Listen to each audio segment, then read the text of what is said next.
The financial interest of the psychiatric industry is to feed this drug industry.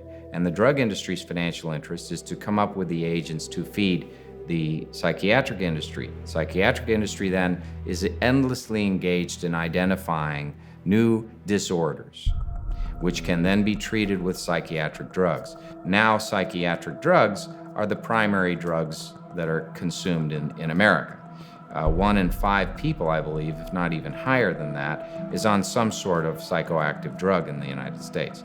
That is very chilling when you realize the adverse effects associated with these drugs and the number of people that must be experiencing those adverse effects, which include predisposition towards suicide, predisposition towards violence. Is it perhaps the case that when we're giving 1 in 5 people these drugs and the effects are admitted by the FDA, shouldn't we expect aberrant behavior to be cropping up all over the nation?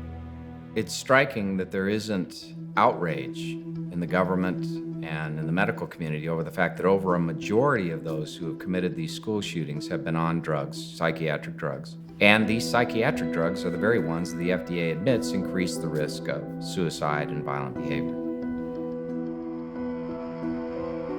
So Adam Lanza was under psychiatric care. He had a breaking point where he went into the Sandy Hook Elementary School and he killed so many children.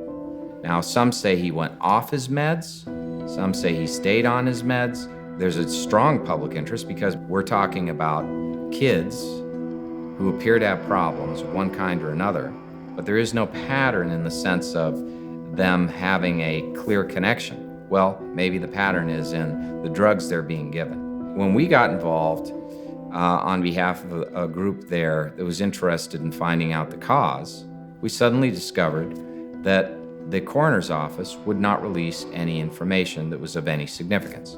We asked, may we know the drugs that this person consumed? And we're told, no, you can't look at the records. Said to be because they're protecting privacy interests. Privacy interests of who? Not the person who's dead. Privacy interests of the family? There are no privacy interests left. The family's interests have been extinguished by the acts of the person who've committed this heinous crime resulting in the death of all these kids. This is a public crime of momentous significance to the entire community, and we're researching to determine what caused him to do this. We want the records. The records are now not subject to any privacy protection. Give us the records.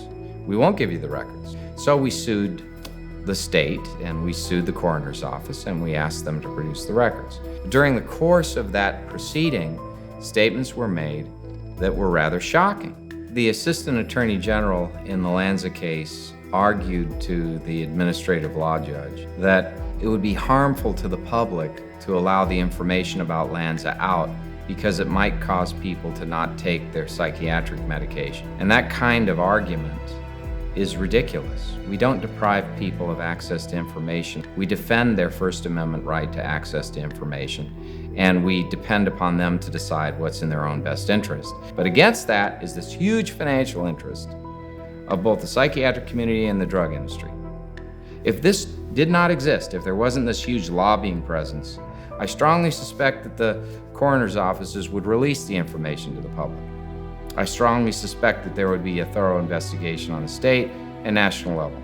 But in the case of these people, there's this enormous interest in suppression of information and censorship. Why would they do that? Could it be that there are drug company interests at stake here?